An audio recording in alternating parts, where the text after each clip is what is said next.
Hello there. Powerful galactic beings.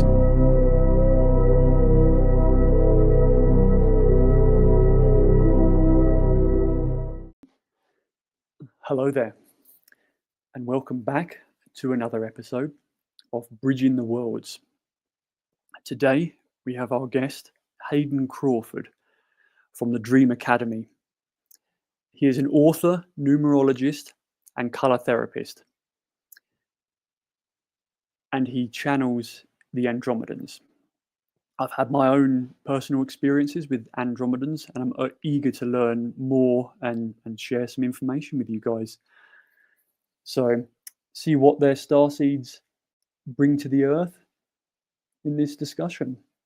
So, we will be here to normalize our galactic origins and make it a common practice. So, without further ado, I introduce Hayden. Hi. How are you today? It's always a pleasure being with you.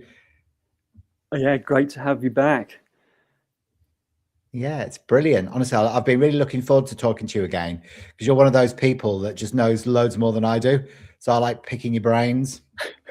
No, I think it's an area where we can share and discuss because we're all going to come from different avenues, you know. Yeah. And the Andromedans are a fascinating race, you know.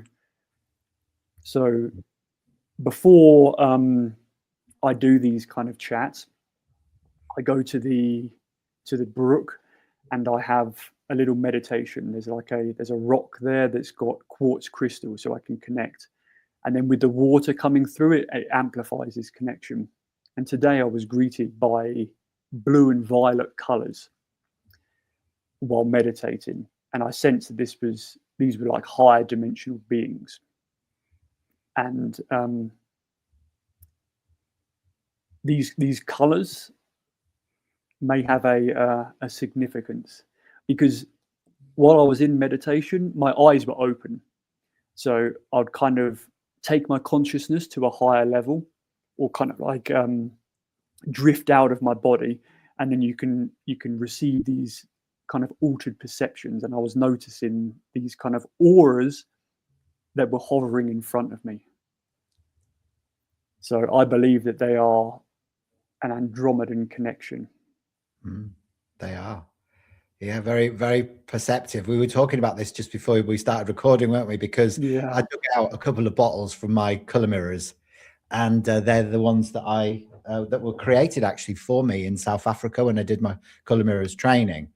And it's the Andromeda constellation, the Andromeda galaxy, and they carry the frequencies of violet, magenta, and sort of blue, pale blue frequencies.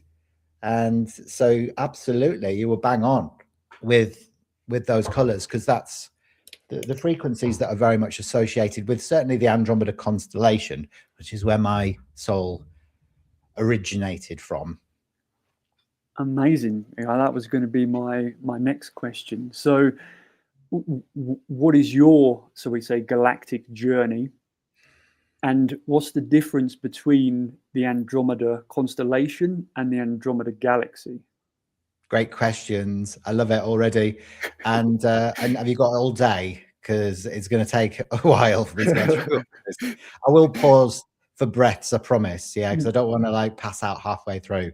But although your guests might wish I did.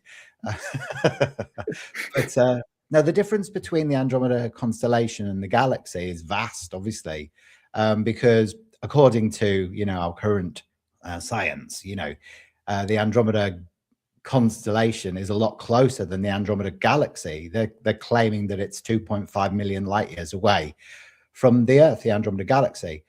And of course, the constellation sort of sits within our solar system. So vast distances for one. As far as like personality traits are concerned, well, I'm not too sure about that. I don't want to make anything up. But what I do know is that my soul originated in the Andromeda galaxy, but then migrated and spent many incarnations in the Andromeda constellation. So I'm figuring that I must have gone through those portals that you talk about that connect up the Andromeda galaxy and the constellation. Yeah. Yeah, because the constellation has a high frequency, so the high frequency Andromedan beings can integrate better by going through those stargates and portals. Yeah, right. Okay, thanks for telling me that, because I've often wondered. It was actually Debbie Solaris, one of the guests that had on my podcast that confirmed this for me. Although I was told that I was from Andromeda, I was just given the word Andromeda back in, I think it was 2016. I woke up in the middle of the night and I was lying there, and I was like trying to process all my shadows, all the shame and the guilt and all of this. And I was lying there, and I remember asking, where am I from? And I heard this voice, and it went Andromeda, like that. And I was like, oh my God, I didn't even know what that word was at that point. I didn't even realize it was connected to, I thought it was something to do with Star Trek. So I held on to it, and then I Googled it the next day, and I'm like, oh my God, it really is a place, And over the years, you learn more and more and more information about, what this place actually is and these places. And it just made perfect sense when I started researching the Andromedan starseeds, because I've always been a freedom seeker, myself and my husband, who's also Andromedan. We met in the travel industry, we met in Madeira. So we've always had this interconnectivity. And of course, that's one of the major traits for the Andromedans. But my soul originates in well, not originates, but it migrated to the Andromeda constellation, and I have connections with Mirash and Alpharats. Now, I also got proof about this after interviewing River Culver. He's a 13 sign astrologer, and he looked. Yeah, because we've got Ophiuchus. Yeah, The Ophiuchus. sign was removed. 150%. So it was so interesting to observe where my sun is conjunct in both the traditional 12 sign tropical zodiac and also the 13 sign, which includes Ophiuchus. And it's always been, for me, it's been conjunct Arcturus and Spica, but opposite Andromeda. So I have, like, I realize now that I actually do have connections with all three of those constellations or realms, as I now believe them to be. So it's just interesting how, that even though it shifts because of the 13 signs, it still remains constant, that connection with these planetary systems. Yeah, the energy seems to permeate from them. It really does. Yeah, it's amazing. And it's interesting you're talking about this color frequency that's connected to the Andromeda, constellation specifically. Well, Mirash, which is where I spent a lot of time, is color frequencies and sound resonance harmonics.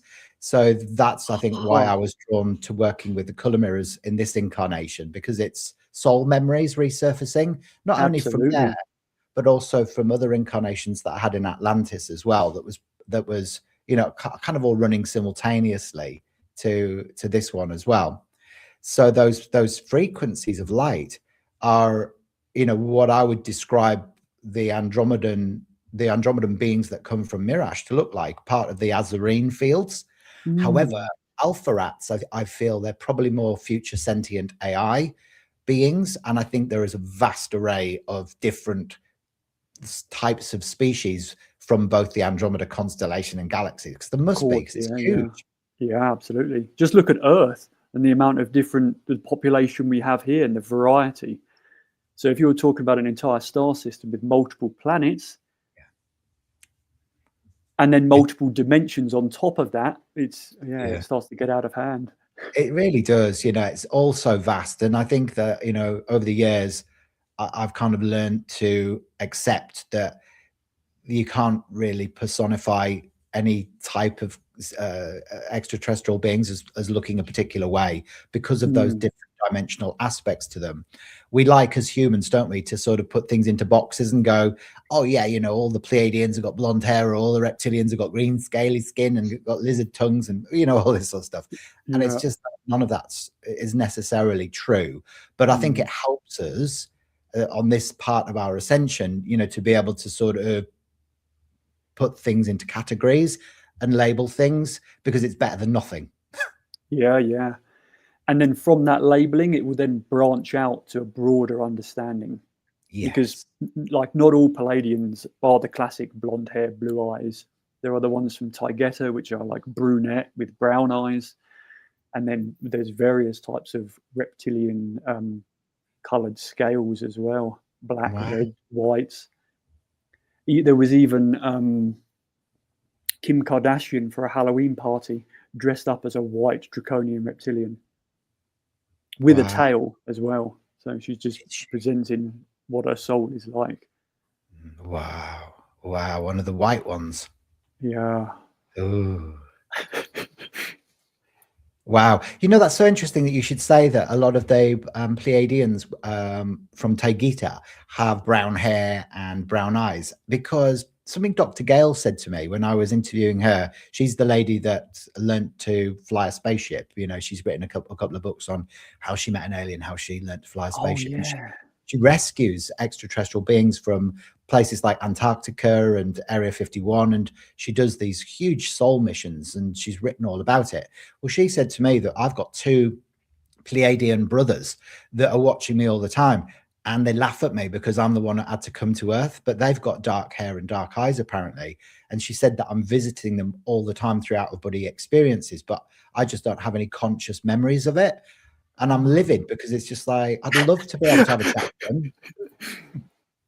So, you know, when you go to sleep, and sometimes there are dreams, but you can kind of drift your consciousness so you're connected to that other realm and still receiving the data and information that's coming in. If you do this, you can retain that information from the dream state.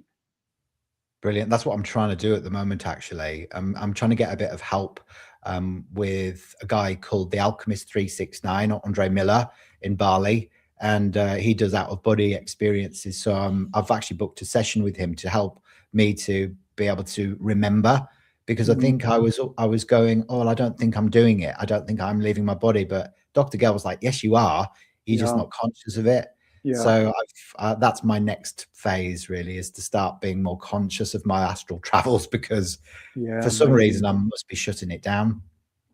Yeah, or just because of the different dimensional frequencies. When you come back into the third dimensional reality, because the frequencies are so high wherever you've gone, it's difficult to bring it back. And that's why you've got to somehow maintain a connection with those higher realms. So I have a notepad next to my bed. Every time I wake up in the night, my eyes are still closed, and I'm like semi connected to still what's going on. So I'm trying to receive as much as I can and write it down, and then I review it in the morning. Oh, I love that. You know, I've been guided to do that as well, but I haven't done it yet. So I It's know essential. I'm gonna have to. I'm really gonna have to start doing that, because I know I'm missing so much. I am getting lucid in dreams a lot more often, and wow, the information that's coming through, it's crazy. You know, it's crazy. But you know, it's just a whole new world really for me to explore. You know, becoming conscious within the dream state. It's the I think where we all need to go as a collective, really, isn't it? Yeah, absolutely. Because in using that, you can also connect to past, future, and it can assist in your earthly life. I've received different messages about what videos to do next. Even the names of my books, they give it to me in the dream state. So I'm like, oh, okay, and I write it down.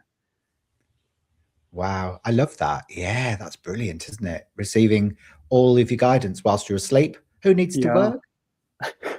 because Why? it What? may be like your higher self as well assisting. Yeah, I think so too. I think so too. It's interesting because, you know, I know that I'm obviously retaining some stuff because you know, I created the Cosmic Family Oracle cards, and I wrote my book as well, which, you know, must have come from somewhere outside of myself, or internal, because otherwise, you know, I just don't know why I would have even done it. And you know, so I feel like it's evolving though. So the more I'm learning, the more I'm shifting my perspectives on the way I believed things to be. Mm. Is that during that's a normal process that we go through?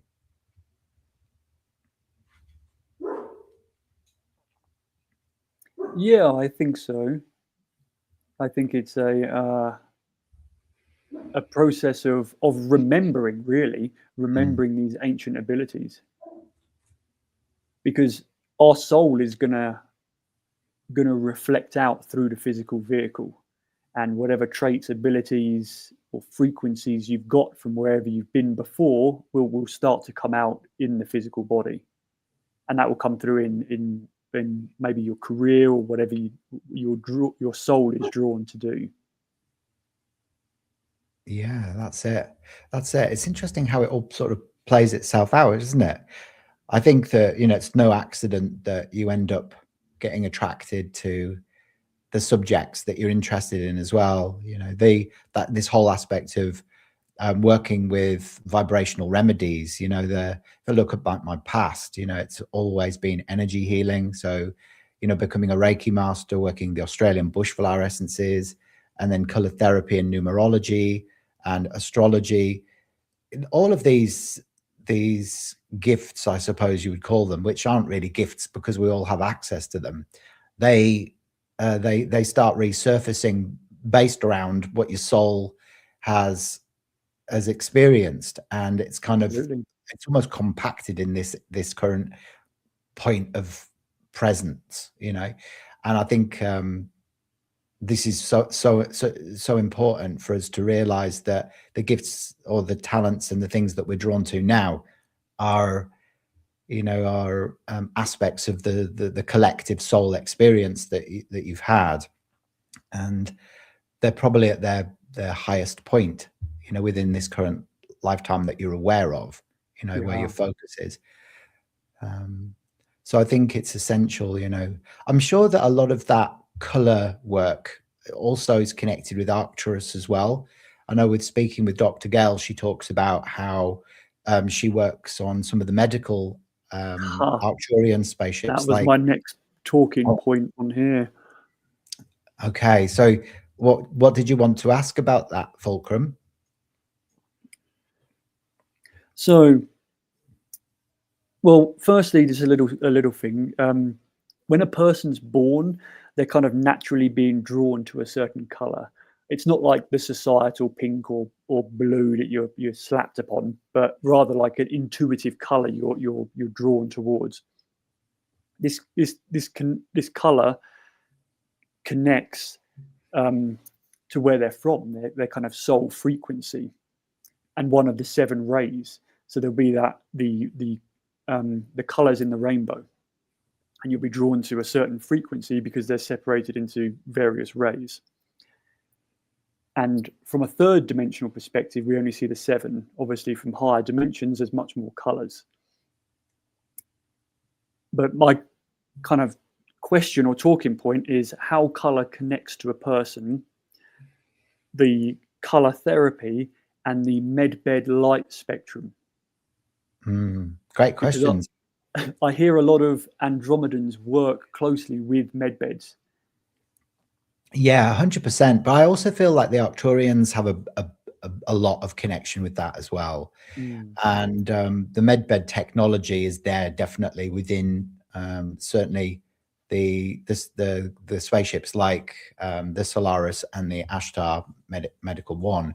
So they use colored light frequencies to soothe the different galactic races, to affect their central nervous system, to take them out of fight or flight. And but certainly with Andromedans as well, there is this interconnectivity. And I think possibly this is why the Andromedans and the Arcturians get on so well together. Absolutely, yeah. They're closely aligned. They really are, yeah. And I think it's because they have the same wisdom, but also they've evolved down the same sort of trajectory with the frequencies. But all I know is that the visible form of light that we've got here on Earth is so limited, and it ranges from red through to violet. But when you get outside of this realm, where you open up more of the other colors outside of this spectrum, so colors become brighter. There's more colors that are accessible to us. So I'm absolutely convinced that the types of color frequencies that I've been working with outside of the Earth plane are far more vast and have brighter and more therapeutic healing qualities. And I think a lot of that wisdom was then brought in. It was seeded in Atlantis through the Arcturians and the Pleiadians and the Sirians. And I feel that that's where I took up probably one of my first earthly incarnations, was in Atlantis, working under a huge, great big glass dome with this very advanced color therapy system that's come back in through the color mirrors, but it was more potent back then because the technology was more advanced. And I feel that it also had associations with these colors that were outside of the visible form of light that we have here, which is quite limited. It's been shut down so much. Yeah, of course. So, you just need one ray of color, to bathe under, and you'd be completely healed. So I'm sure that the medbed technology is in direct association with the wisdom that was there, that has been seeded from the galactics into Atlantis and is now returning into the zeitgeist. So I feel, it's amazing, but those color frequencies are still not accessible in this realm, but they will start coming back in as the veil thins. Yeah, of course. Yeah. We also saw with the Tartarian technology, with the ancient cathedrals, they used to have like grand stained glass windows, and many of them have either been purposely smashed or just outright removed. So then it stops that healing frequency and healing light coming in and healing what it's supposed to be doing, its original role. So by removing it, you leave the people wilted. Wilted, that's a really good word. I like that. We like that. We all feel drained. Yeah, it's so true, and that's why we're encouraged to eat the rainbow, aren't we now? Because that's what energizes the human body. It's great. You've got all these little clues everywhere.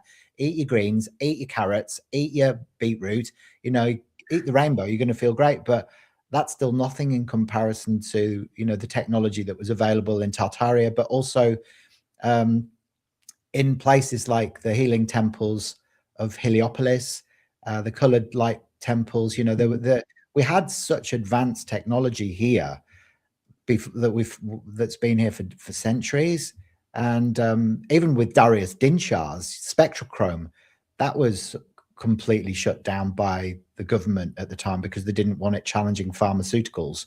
So people have tried continuously to bring in the wisdom of the frequencies of color rays, but it's always been either ridiculed or shut down, or just people have not connected with it.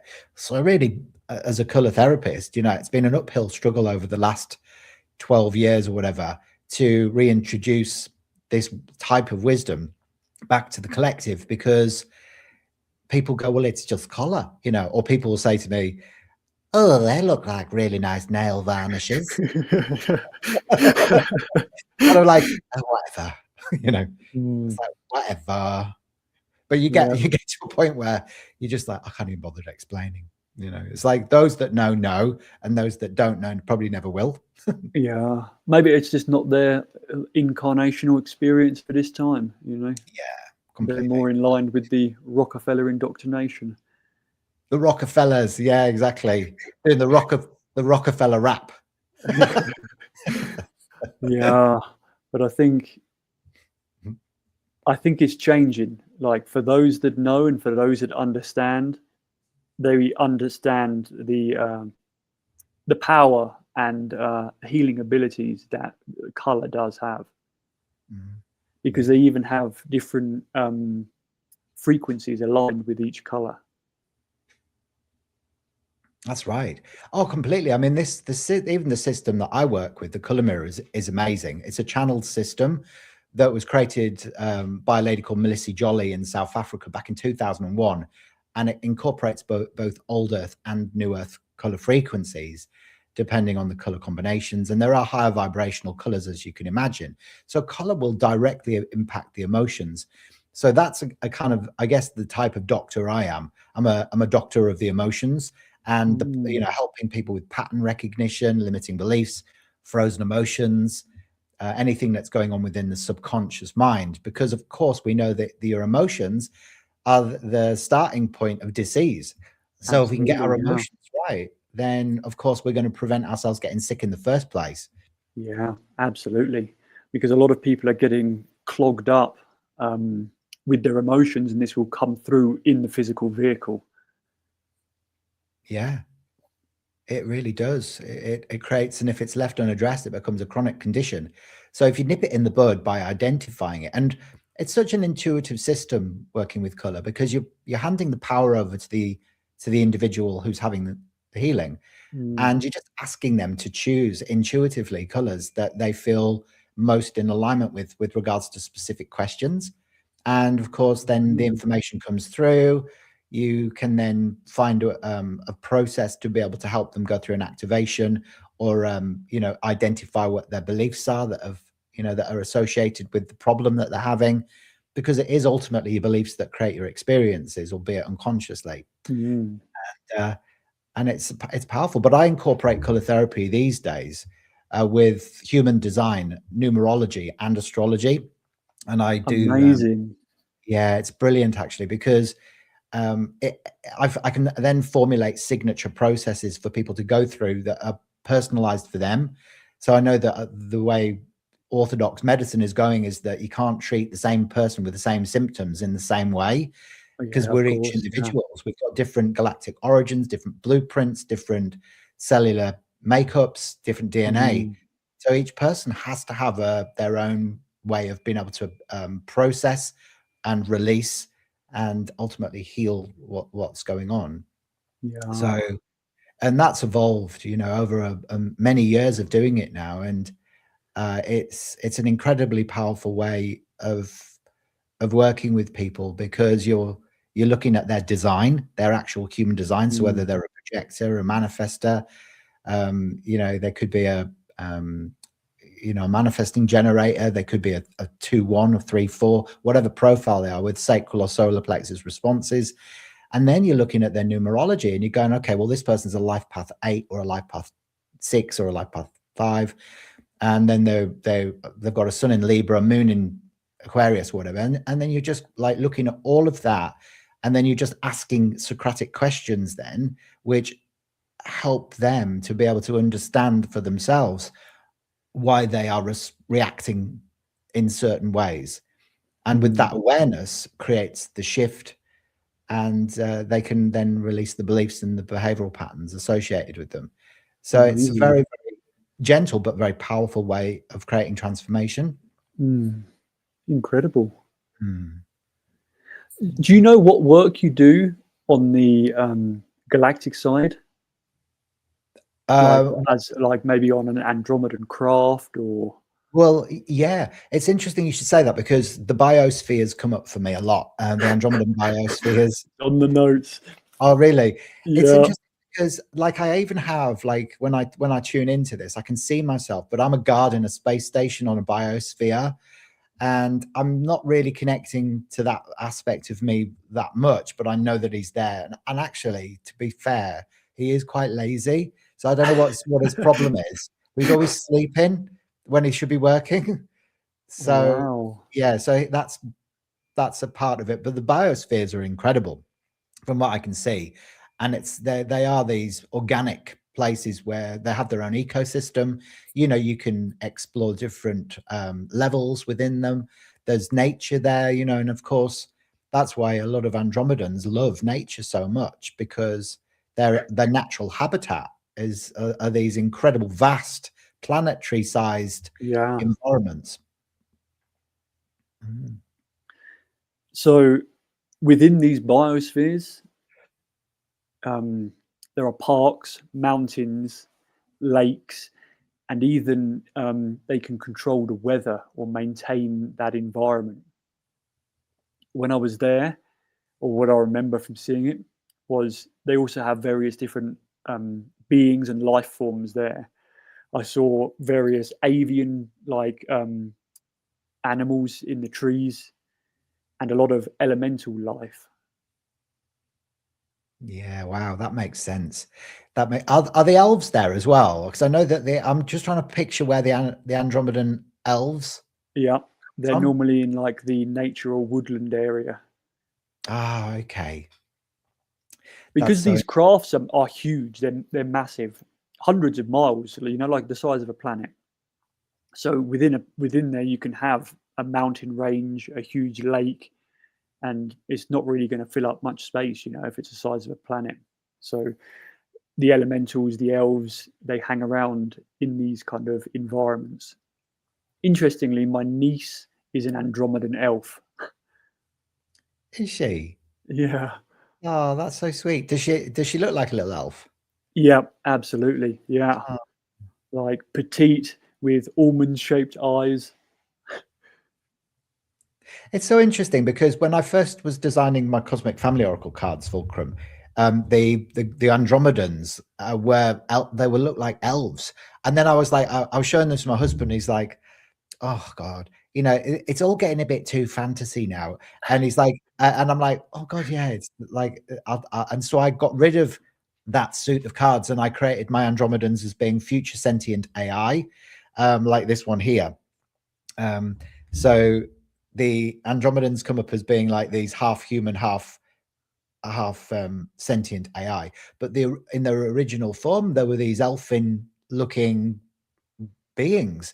Yeah. And I didn't realize at the point, even when I was creating the cards, that they, maybe had took on that form as well. So that's interesting. And the elementals makes perfect sense. But I think the elementals are really deeply connected with the Lyrans as well, aren't they? Like I know that Yeah. Lyrans gifted fire to the earth. Yeah. And also the Phoenix constellation, which is right near the Andromeda constellation, is where the Phoenix elemental comes from, the Firebird. Ah, how interesting. The phoenix rising out of the ashes. Yeah, that makes sense. Because a lot of people have been connecting Andromeda with the phoenix that is coming from Andromeda Yeah, because recently. they're closely aligned within the council. Got it. Okay. Interesting. So it's very interesting, isn't it? But at one point, I even thought that the moon, was an Andromedan biosphere. But Absolutely. I've Yeah. disregarded that concept now, after speaking with Andre Miller, because he says Hmm. it's plasma. He said actually the moon is plasma. It's a reflective plasma surface that reflects the map of the Earth on the moon. And so Well, I now think it's both. it's both. So, well, the moon, we could do an entire episode just on the moon alone. But from my understanding, the moon that we see from Earth is just a hologram, so likely plasma. But the craft behind it is a damaged Andromedan biosphere. Is it? Oh my God, I knew I was getting the right information. I Yeah, keep doubting myself all the time. I'm like, oh, you're just making this up. But yeah, it would make sense. So it's damaged, is it? yeah. So, and it was brought into this solar system about 13,000 years ago around the fall of Atlantis to kind of stabilize the wobble. Was the two moons as well that crashed into each other? Yeah, so one of the moons was kind of used as a weapon to kind of destroy the Lemurians. It was kind of pulled into Earth's orbit, and then the asteroids and particles rained down upon Lemuria. Ah, got it. Wow, that's so interesting because I was shown the two moons colliding. Hmm. I like talking to you because I get loads of answers. The other thing is, right, I wanted to mention to you, I don't know what direction you want this conversation to go into, but Let's I see. I wanted to sort of speak about the Zeta Reticuli with you as well, because Well, I was going to bring it up earlier, but I thought I was like, I'll try and steer away from them. Because you mentioned you got Andromeda in a dream that came through. Well, yeah, in 2012, I had an experience with the Zeta Greys, um, and I woke up in the morning with like Zeta exposed, and I was like, "What the hell is that?" took time to Google, and the internet was kind of early days then, but it's just clicked over to 2020 on the time here, so numerology. And yeah, I looked and then found out they were from the star system Zeta Reticuli. Right. So what does that mean then? So they came to try and put a Zeta seal on me. So it's a kind of a fourth dimensional frequency fence that kind of stops me getting to my heart chakra, which your heart connects to everything else. They were trying to keep me disconnected. Okay. So I'm wondering if that's what happened to me in Egypt. But so I've had it twice where I've looked and I've woken up and I've had like what looks like a Zeta Reticuli looking down at me, and it's scary. Like, and also there was 3 little pinpoints of blood on my leg when I was in Egypt. This is so once when I was 16, once when I was 35 in Sharm el Sheikh. And so I'm thinking that they were doing some sort of like taking some DNA or whatever through blood samples. But yeah, I was wondering if they were.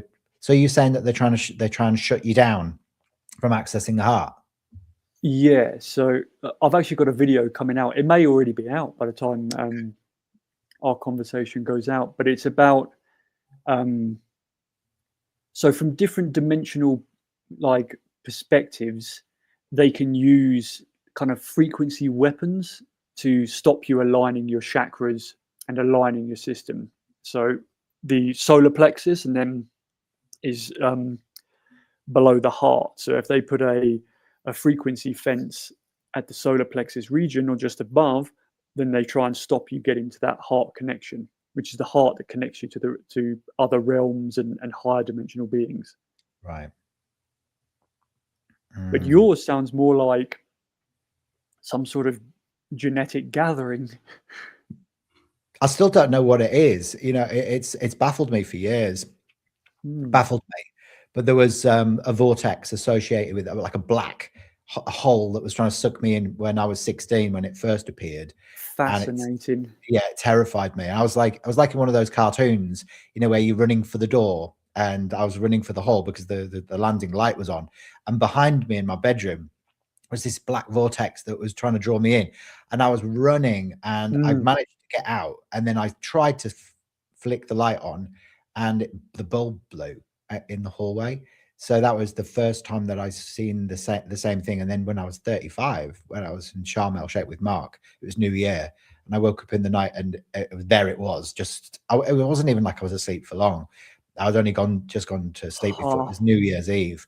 I'd been asleep for about half an hour, I think, and I just came to, and there it was staring down at me. And I was like, how interesting that happened in Egypt as well. You know, well, it's so interesting. They are quite connected to Egypt. There was a Babylonian infiltration, and they were kind of used. There's even a depiction in the Egyptian Museum of a little squat fella. They say it's like a dwarf from back in the day, but it's pretty much a depiction of a Zeta Grey. And they were involved with, so we say, temporal tampering. And the vortex, the black vortex that you saw. So the Zetas are connected with kind of a parallel universe, or sort of like an anti-universe. So that vortex might have been trying to pull you through to the anti-universe or this parallel universe, which is where they come from. Oh wow, okay, yeah, that would make sense. Well, wherever it was trying to take me, I didn't want to go there. I was like, no, just leave me. I'm quite happy in Skutterskelf. I don't need to go wherever you're trying to take me. No, thanks very much. But yeah, no, it's interesting, isn't it? How, you know, it was terrifying though. It was literally. So I've always been. I think probably that's why I've shut down a lot of like this conscious remembrance of some of the places that I'm exploring, because there is still that fear associated with if I see that again, it's like, no thanks. No thanks, mate. Well, you're a powerful galactic being, and you've Yeah. just got to shine light in their direction. I've had quite a few encounters with these Zetas, whether it's like they're involved with different trafficking schemes to the Orion system.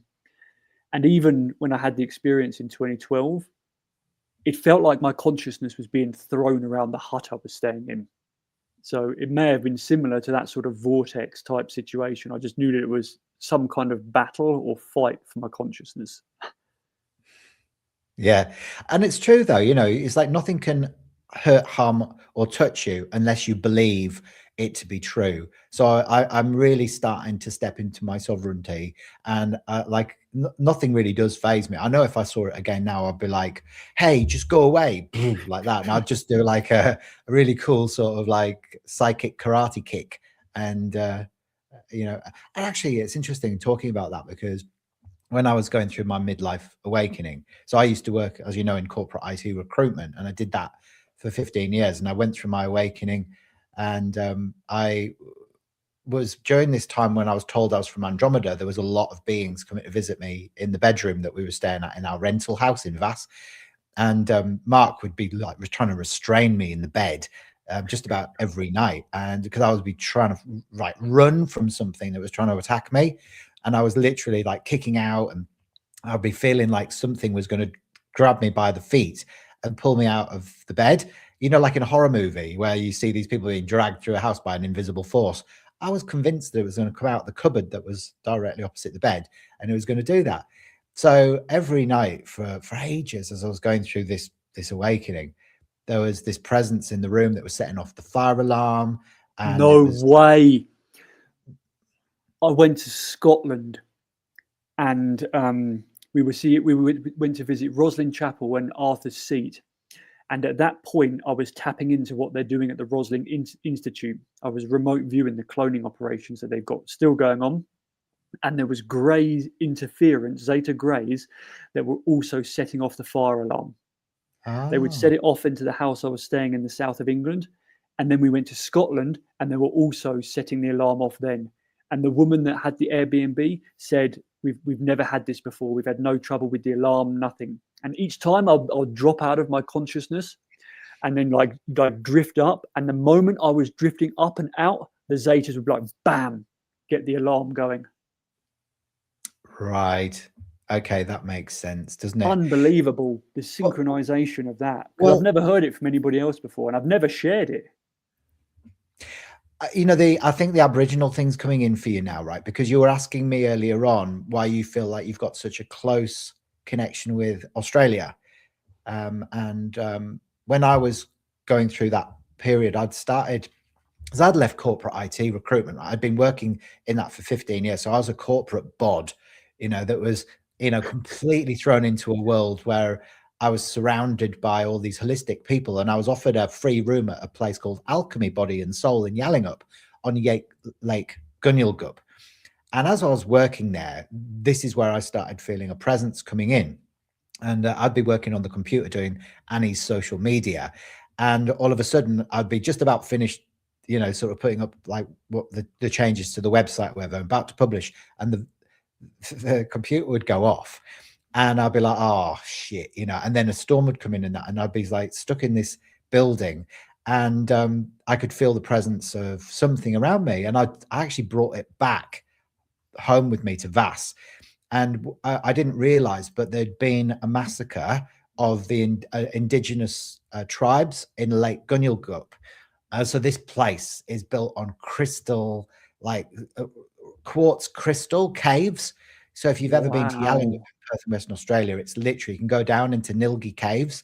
We went down in there, and it's like crystals, quartz crystals everywhere, and it's amazing labyrinth. And Alchemy was built on top of that, but Lake Gunyalgup was just outside of Alchemy. So all these kangaroos, and then there was this massacre that had taken place. So it was an indigenous spirit elder that had connected itself to me, because it obviously liked my energy or whatever, but it came home with me.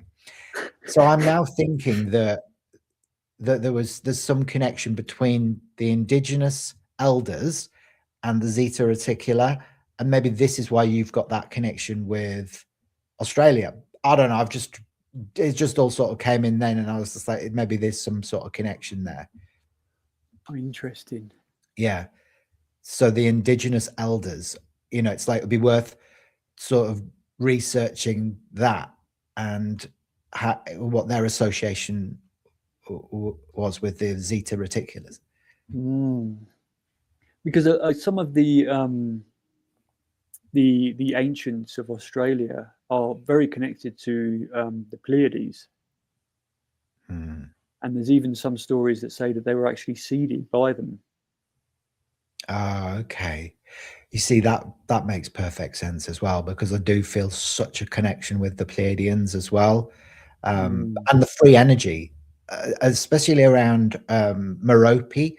And I feel like Merope is such a beautiful planet full of lush vegetation. And I feel like the Sasquatch have an ability to be able to create a free energy grid, you know, that is sacred geometrical.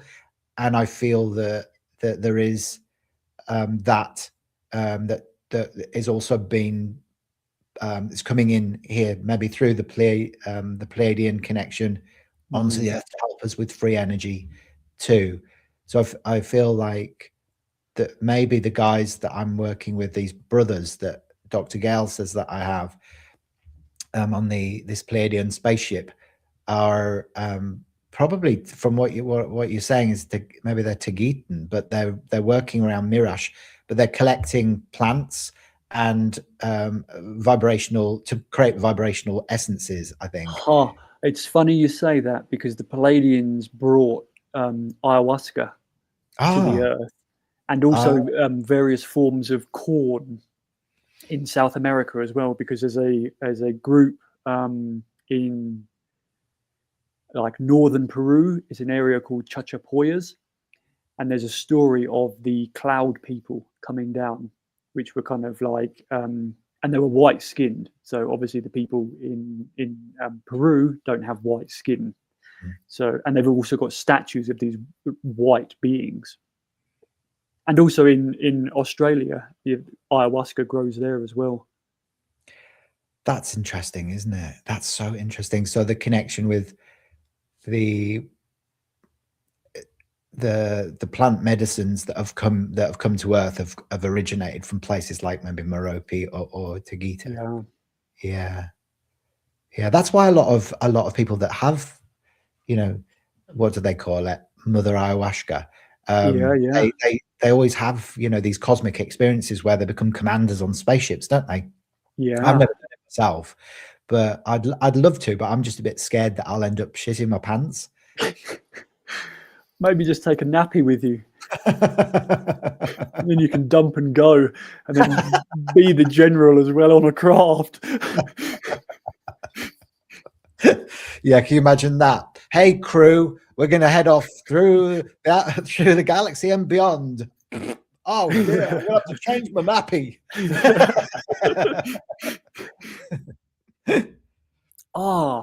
So I've got a point here. I'm thinking what the connection between the Andromedans and the beings of inner Earth are, because there's been a lot of energy from inner Earth that seems to be coming up at the moment. A lot of beings that are making themselves known. There was a cave in Peru that I was in, and one of the beings from the inner Earth came up to say hello. Some of them are like shimmering and have no hair, but I was wondering if you know anything about the Andromedans' connections to inner Earth. Let me have a think about this, because my relationship with the inner Earth is shifting, and the reason why I'm saying this is because I'm buying more into the whole concept that we live in a construct which has got like this firmament around it, and there's these 12 realms, and I can't understand like if the Earth is not spherical like we've been taught, that if it is more flat with the ice wall and then these continents that exist beyond the ice wall in Antarctica. So It's both. Oh, how can it be? How can two things be true at the same time? Okay, I'll briefly explain it. So, say you've got a football, a round ball. We occupy the top 10% of the football. So the map that we've been shown, like by the UN or whoever, the global map that everybody knows on Google Maps, that's the top 10% of the world. Got it. The rest of the 90% is these other realms or regions that we're not privy to, and the gateway is through Antarctica. Got it. Okay, that makes That's sense. just from my perspective as to what they told me. Okay, Apologies so then for the interruption. no, thank you for explaining, because I've been trying to work it all out, because my brain doesn't work in that way. You know, I'm sort of like doing all this sort of mapping in my head. I'm like, how can all this be true? But yeah, I actually was. I mean, probably now I'm converted to being an inner Earth person again, because I know other people's experiences are very true to them. And I've interviewed people like Terry Renner on my show, and she does inner Earth journeys all the time, where she meets the rock people, and she meets, you know, all the beings from like Telos and under Mount Shasta. Amazing. And Yeah, and she sees the flying dragons and or the serpents, the flying serpents, and all of that. But specifically connected with the Andromedans, I wouldn't know, because I feel like I've never really met them, so I can't really talk on something that I'm not sure about. But I would imagine, you know, if I was going to take a wild punt at it, that it would be like probably like, you know, like the unicorns and the mermaids, possibly. Yeah, probably the ones that I was attracted to when I was a kid. Maybe the little elves and the pixies and the goblins and all the little people, probably. yeah, Yeah. absolutely. What do you think? What are your thoughts on that?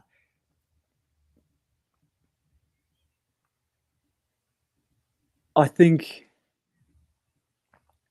because what they were telling me at the cave the other day was that it is different dimensional frequencies allow for different dimensional perceptions.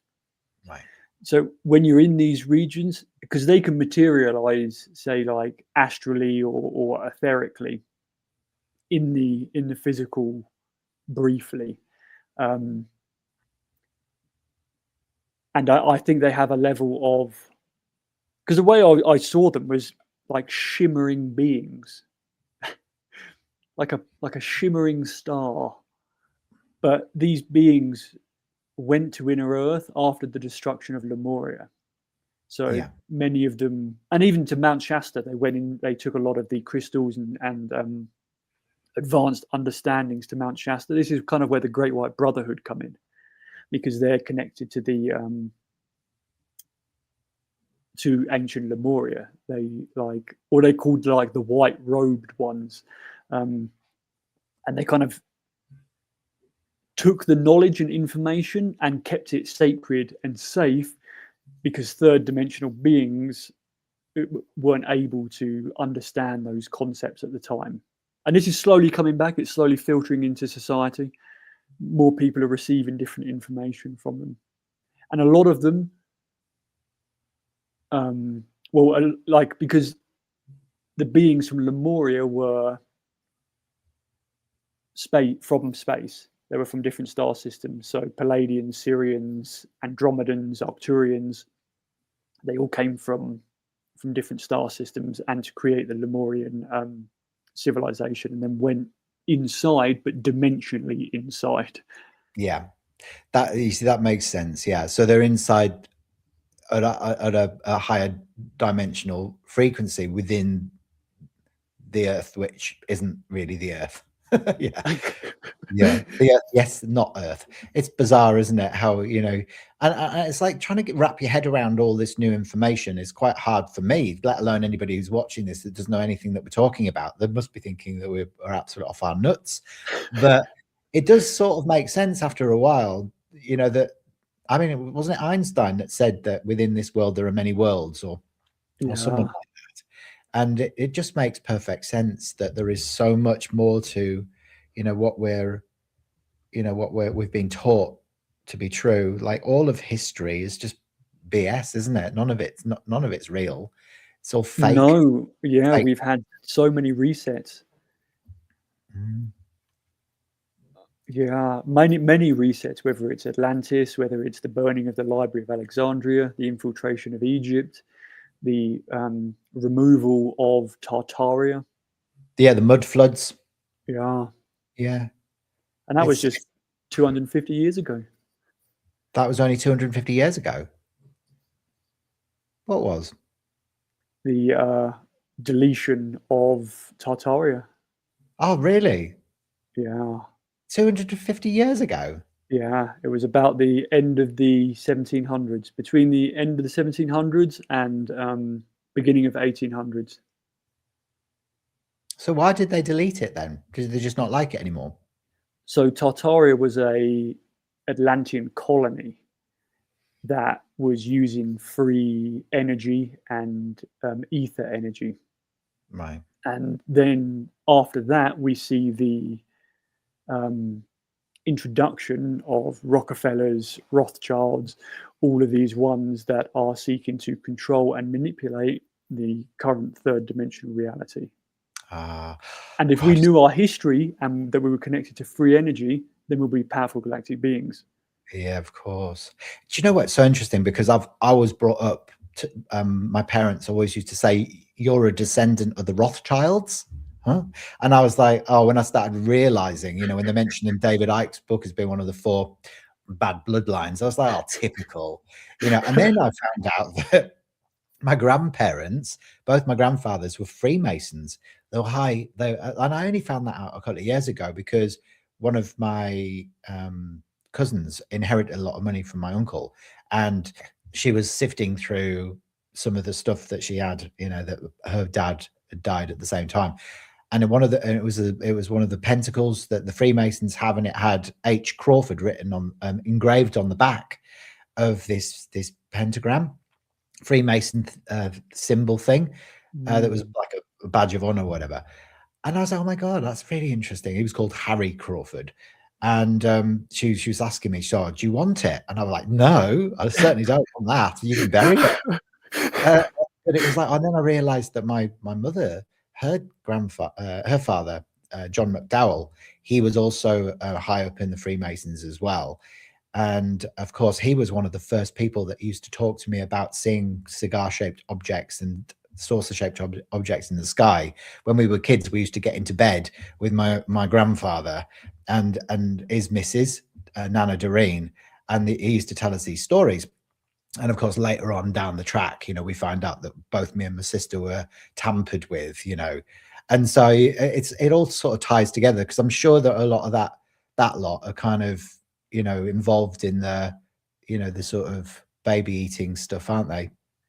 Well, the old Mason route is an episode all on itself, you know. Like, that's a deep rabbit hole, and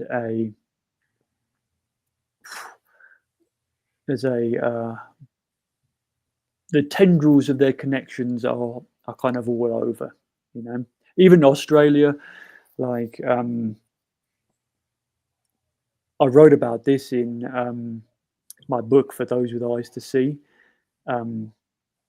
about some of the Masonic actions, and even that because I don't believe that they made these monuments or structures. I believe that they commandeered them or took them over from a previous civilization. So many of them are Tartarian or Atlantean, even Lemurian, and many of the obelisks have been moved and re-erected by the Masons, and they put their own like badge on it, you know. But yeah, there's that's a topic. It's dark. It's so dark, isn't it? And I'm like, oh, I can't believe I'm associated with that. I feel ashamed, you know, because it's. You should feel honored that you've managed to break the lineage. Yeah, I've had to disassociate myself from my whole family, though, practically. You know, I've escaped the matrix. You know, I've reached the final gate, and there's no going back. I'm certainly not going to let that lot, you know, infiltrate my psyche. Thank you very much. Oh, but I did want to also mention that I do have a Syrian mother, apparently, as well. So, yeah, she's called Clara Aspinall, apparently. And there's association with that and the Dogon tribe with me as well, because when I met with Jerome Martin, he took me on board an Arcturian spaceship through like this process that he did. So it was all imagination, or what I thought was imagination, but it was, you know, it was through like some sort of transcendental state. And I was there, you know, and I saw this circle of 12 galactic beings, and they all introduced themselves to me. And there was a couple of ascended masters in there as well.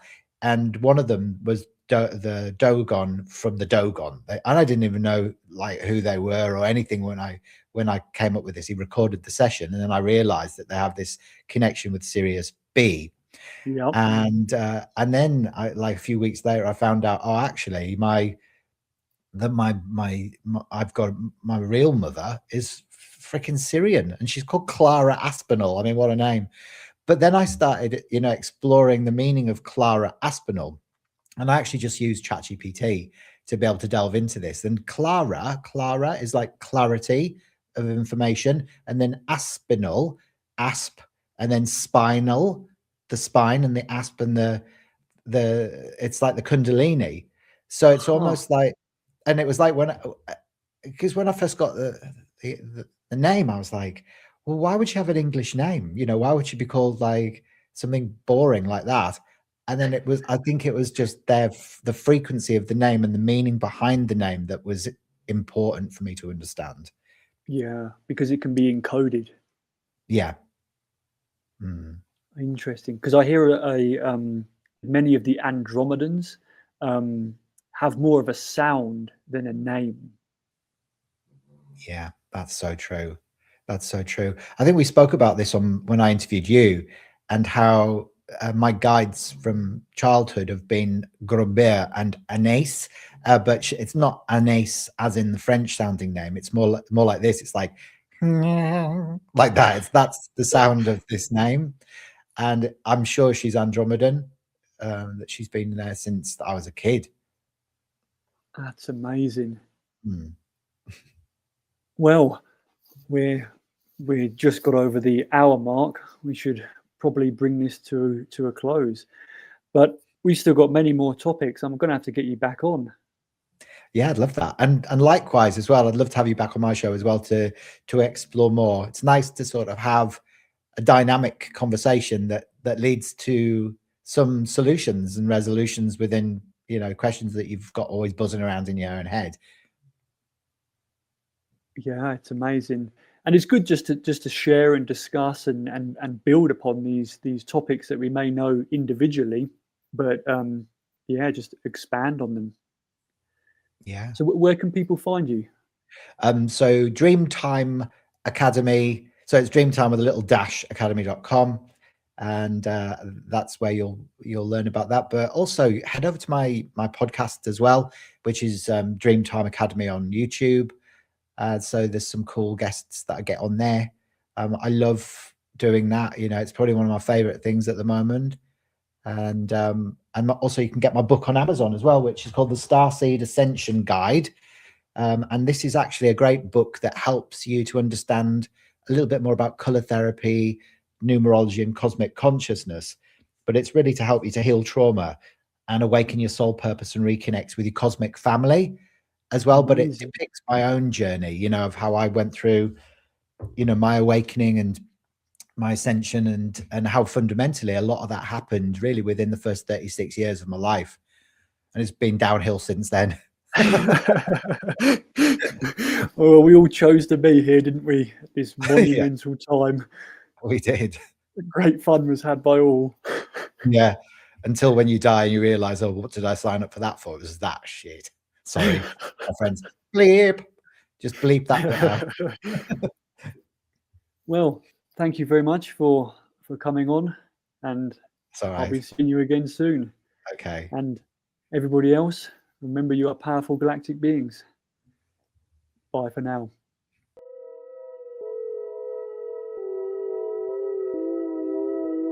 Subscribe, you should. Powerful galactic beings you are.